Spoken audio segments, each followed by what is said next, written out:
Sveiki, eteryje Žemės uostai. Šiandien susipažinkime su ekologinio ūkio šeimininku Vytautu Račicku, kuris tvirtai tiki, kad sveikata priklauso nuo to, ką dedame į savo lėkštę.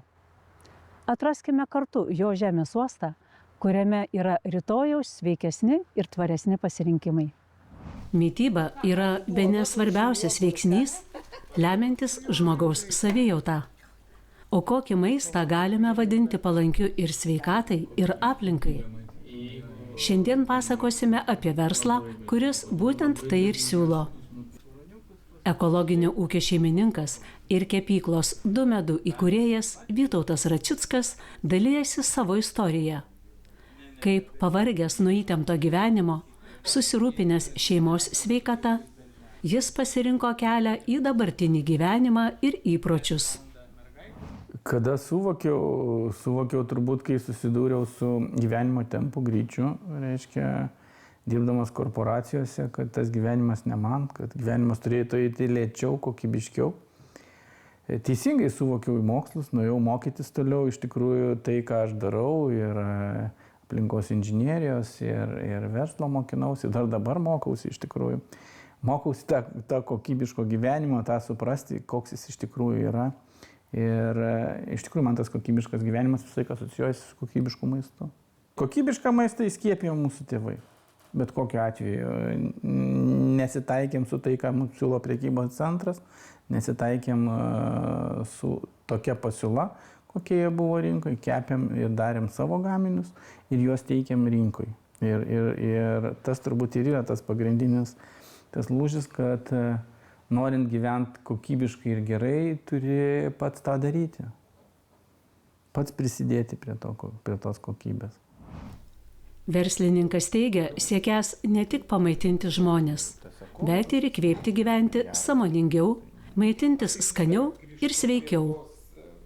Vytautas primena, gera sveikata prasideda nuo mažų kasdienių sprendimų.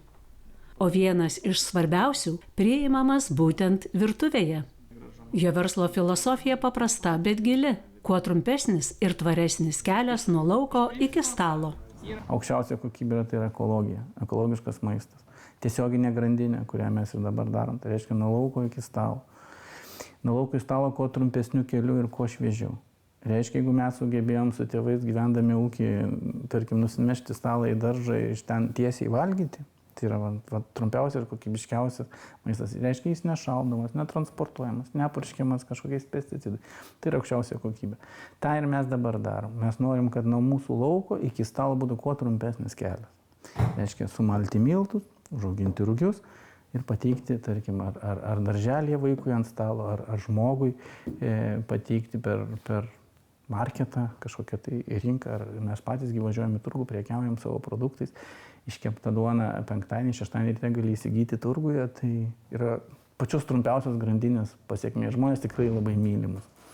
Turgui mes su jais šnekam, jie gauna kokybišką produktą. Gaunam gerų įvertinimų, kad tikrai skanu ir kokybiška, bet būna visko. Ir už teisybę tikrai nepykstam. Būna ir duona pakepam ilgiau ir jinai gal apskrunda daugiau ir gal kažko tai nedadėjom.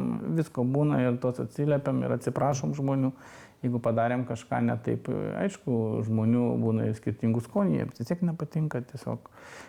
Dažniausias, labai dažnas yra netikimės tą ekologiją, ką jūs čia sakot, ką jūs čia šnekat.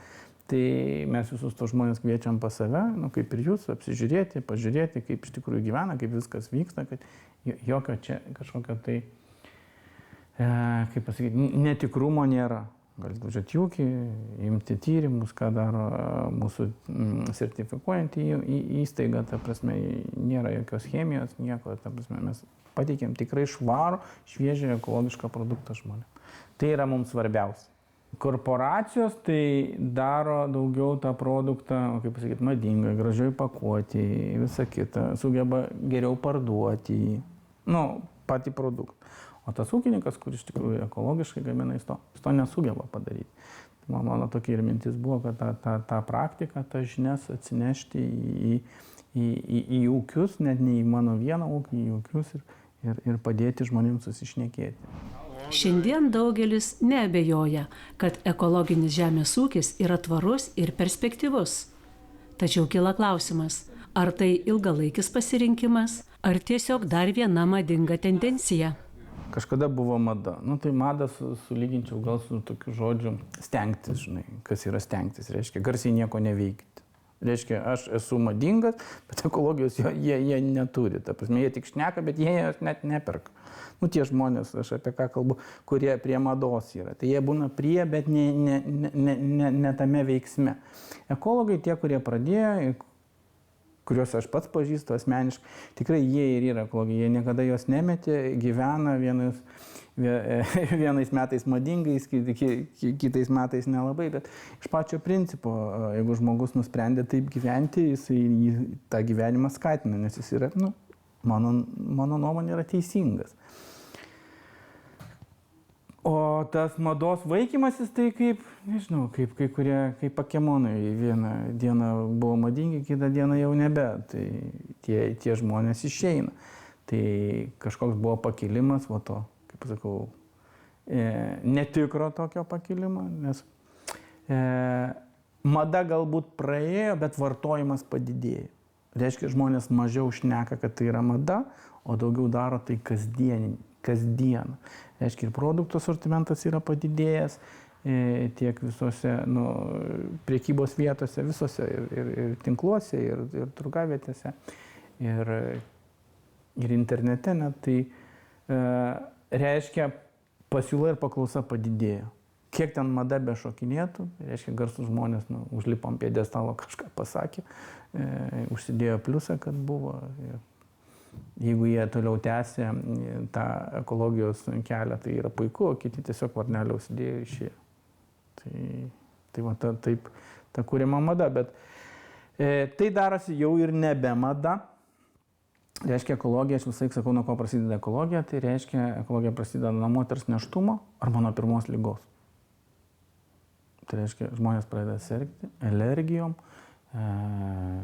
turi onkologinių ligų, negali vartoti tiesiog produktų apdirbtų pesticidais. Dar tokių labai garsių yra, aš ten esu alergiškas kviečiam arba glitimui, bet dažniausiai pasirodo, kad jie alergiški yra pesticidam, tie, kurie yra apdoroti maiste. Ir jeigu jis vartoja ekologišką maistą, tai jis gali su glitimu jį vartoti, jam viskas tinka. O su pesticidais jau jam netinka. Tai ekologija, jinai auga visą laiką. Auga problemos, auga ir ekologija. Tai turim tą problemą. Nors aš asmeniškai ir mano vaikai mes neturim problemų, ta prasme, ir tuom džiaugiamės, kad mes tai darome ne iš būtinybės, o iš to, kad mums patinka. Ir aš linkiu visiems žmonėms daryti ir vertinti ekologiją iš tai, kad jiems patinka, o ne iš tai, kad reikia. Ekologinio ūkio savininkas akcentuoja, svarbu, kad kiekvienas ingredientas būtų ne tik natūralus, bet ir naudingas. Jokių sintetinių priedų, tik natūralūs skoniai ir tikra nauda. Nors Du medus siūlo platų kepinių asortimentą, pirkėjų numylėtinė išlieka viena – tradicinė lietuviška juoda duona. Juoda duona. Žinokit, lietuviai vis tiek ir tie, kurie grįžta iš užsienio, čia į vietą, jie vasarą grįžta ir jie ateina juodos duonos. Juodos duonos vis dėlto yra trauka turbūt lietuvio, viena iš stipriausių. Visos idėjos kyla nuo stalo. Tai nuo savo namų stalo, ką tu mėgsti, nuo to stalo, kur tu kažkur keliavai, kažkur buvai, kažką matėjai, kažką iš ten atsineši, kažką dadedi savo. Jeigu kalbėti apie receptus. Tie tradiciniai, kur mes gaminam receptai, tai jie daug mažiau nusistovėję, yra sausainiai duona, tai reiškia tradicinė duona, duona su praturtintais, ten ar baltymais, ar sėklom. Šitie receptai nusistovėjo, bet jeigu kalbėti apie kitus receptus, tai taip, kažką atsiveži, kažką matai. Reiškia, kai jau pradedi maistingumus rašyti etiketę, tai realiai net ir dėdamas į lėkštę, jau iškart paskaičiuoji, kiek ten baltymų, kiek riebalų, kiek angliavandenių. Reiškia, pradedi balansuoti tą visą reikalą. Ir nevalgyti vien baltyminį maistą, vis tiek jį reikia, reiškia, balansuoti su kitais produktais. Iškart žiūri apie cukrus, kad nebūtų per daug, nes kad neskatinti diabeto ir visų kitų. Tai kažkaip natūraliai gaunasi. Mes pasiryžę konkuruoti kokybę, ne kainą, nes nesam dideli, pagaminti masiškai pigiai negalim tiesiog. Ir technologija, tarp kitko, neleidžia. Mes darom senoviniu tuo būdu, be mielių, su raugu, teisingai, ilgai, kaip močiutės, bet 2 paras kepam duoną. Tai kokybė, mes visą laiką už kokybišką maistą. Mano ir logika, kaip sakyti, pirk daug nekokybiškai, gali nusipirkti kokybišką maistą, jį suvalgyti ir jaustis kokybiškai. Ta duona be mielių, jinai kitaip biški ir virškinasi, neturi to pūtimo pilvo, patinka žmonėm. Netrukus reklama. Po jos Vytautas Račickas pasakos, kaip praktiškai taikomi ekologiniai principai, ar žmonės linkę gyventi sveikiau ir kas stabdo ekologinio verslo plėtrą.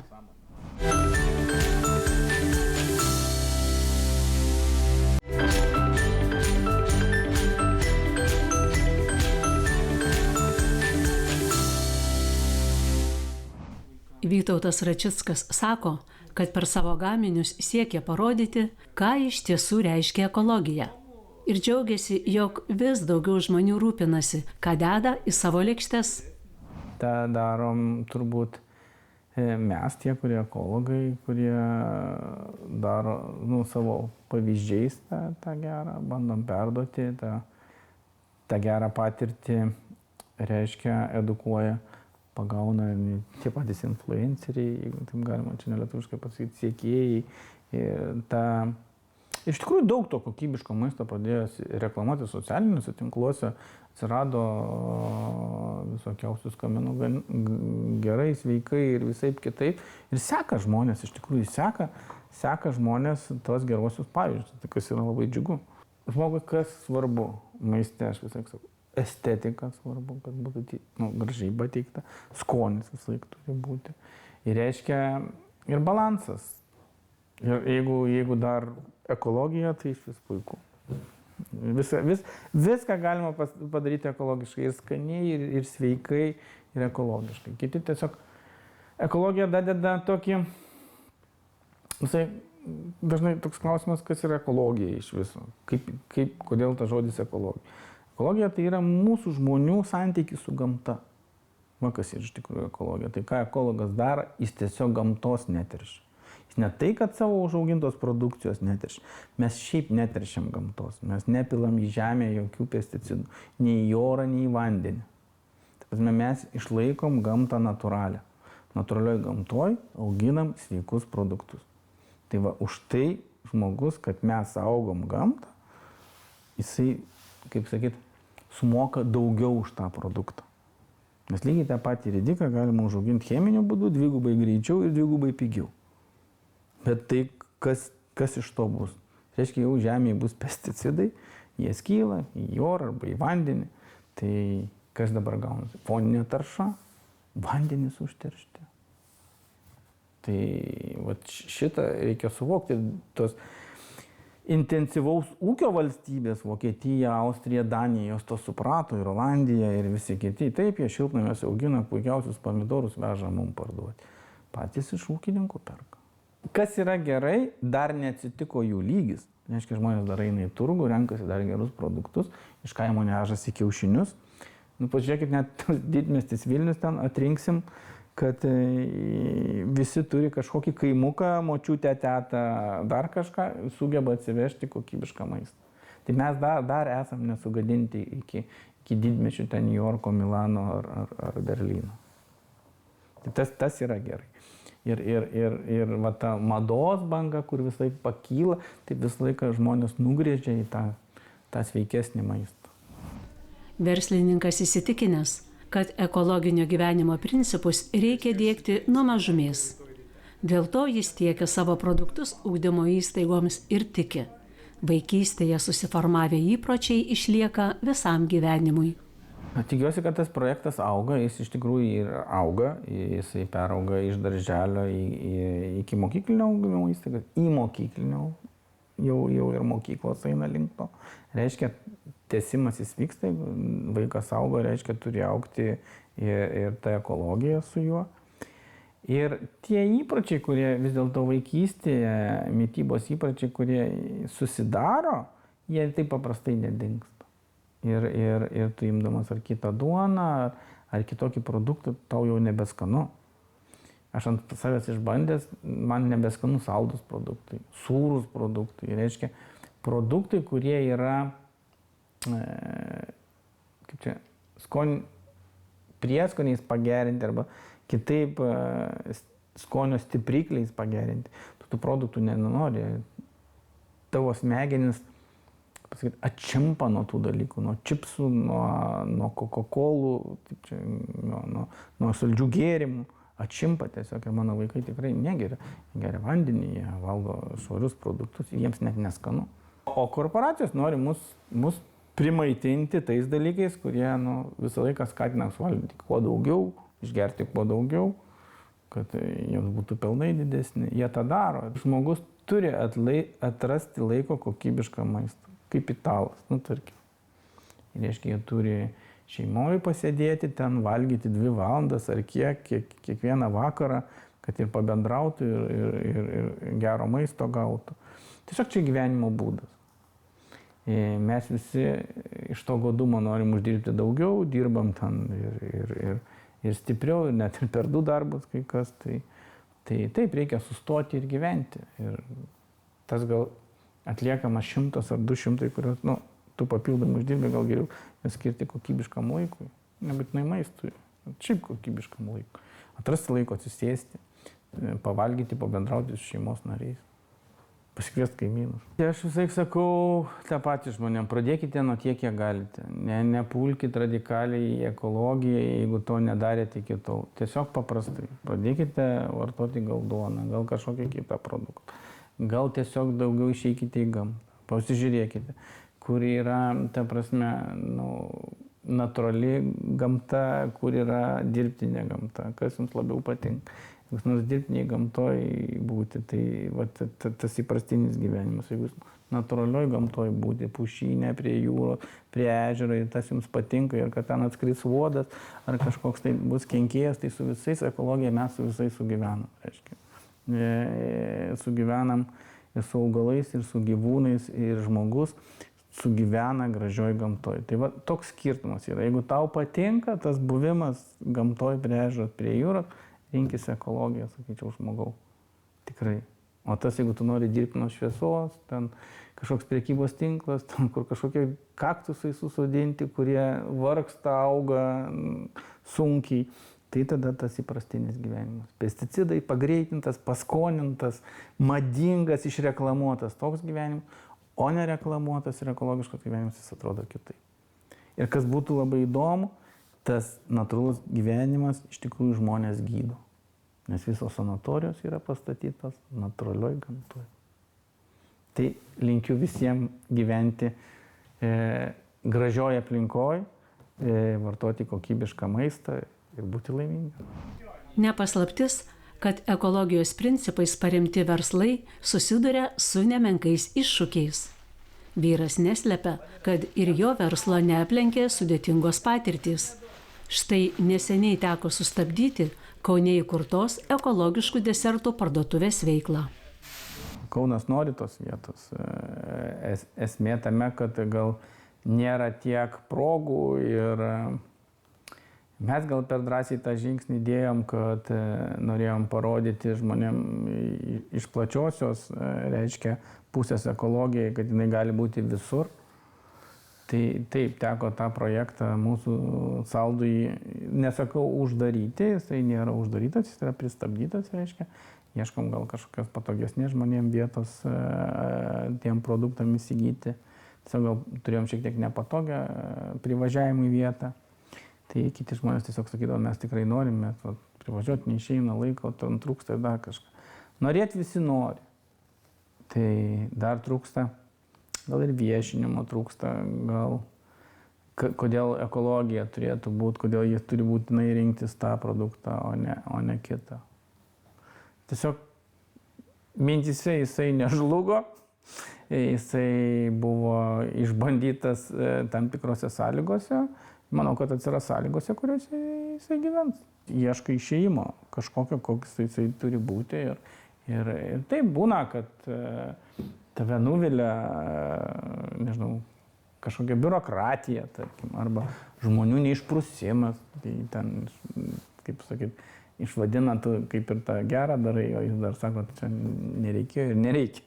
Tai tu praeini visas duobes, viską praeini, jeigu tave veža tas dalykas, tu jo tiki, tai išeina, apeini viską. Apie perspektyvas Vytautas sako, kad verslą norisi plėsti, bet tai stabdo darbuotojų stygius. Tačiau dėl vieno jis neabejoja. Ekologijos principais pagrįstos krypties keisti nežada. Tai visada bus pirmenybė. Aš džiaugiuosi už tai, kad pasaulis vis mažiau dirba, kad tam žmogui vis mažiau to fizinio darbo reikia. Iš tikrųjų atsiranda robotai, atsiranda sistemos ir kiekvieną dieną mes dirbame mažiau ir aš pats noriu dirbti mažiau. Tai natūrali logika, kad ir kiti nori dirbti mažiau. Tai su darbo jėga yra taip, kad vis sunkiau ją prisišaukti yra. Ir galiu pasakyti tai, ką mes dirbom prieš 10 ar 15 metų, tai dabar mes tiek net patys nedirbam. Reiškia, vis mažiau dirbam, gaunam vis geresnius atlygius ir tai yra labai džiugu. Ir tik tiek, kad kartais mes nesuvaldom to balanso tarp darbo užmokesčio ir produkcijos kainos gal. Tai kartais būna tokių blogų momentų, kai negali sumokėti tiek, kiek žmogus nori. Tai taip žmonės tikrai dabar daug nori ir verslui yra labai sunku. Visiems verslam yra sunku.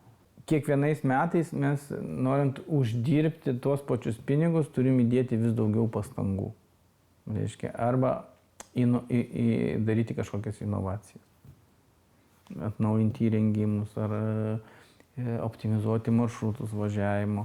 Kažką turim padaryti tai, kad išliktume konkurencingi, kad galėtume sumokėti tos pinigus tam žmogui. Iš tikrųjų, aš lygiai taip pat kaip tas žmogus, mano irgi apetitas auga. Taip, aš matau naujus daiktus, telefonus, mašinas ir visą kitą. Galbūt nori gražiai gyventi ir visą kitą. Tai ir kitas žmogus taip pat nori. Tai tiesiog mes turime eiti kartu ir užsidirbti tos pinigus. Jeigu yra kažkokių nenaudingų produktų, mes juos tada negaminam, atsisakom. Tai gamina tada masiškai kažkas. Tiesiog kažkokį tai sprendimą visą laiką ieškai. Čia kaip vadovo yra tas tu turi arba aprūpinti tą žmogų, arba tada jisai eis kitur dirbti, kur galės užsidirbti. Apsisprendžiau prieš gal 15 metų ateidamas čia, ateidamas iš tų, kur aš galėjau geriau uždirbti negu dabar.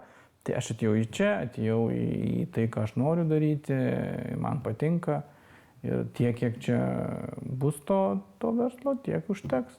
Reiškia, jeigu jis bus mažesnis, jis pats daugiau dirbti, reiškia, gal jį mažesnį darys. Reiškia, vis tiek kažkaip jisai gyvens.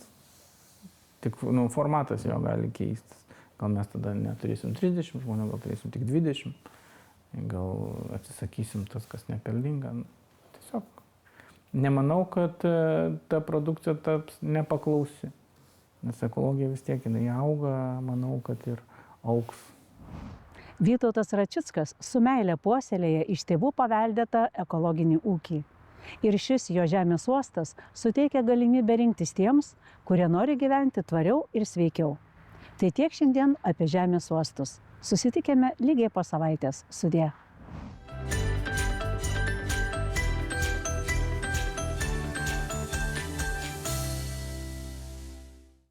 Projektą iš dalies finansuoja Medijų rėmimo fondas.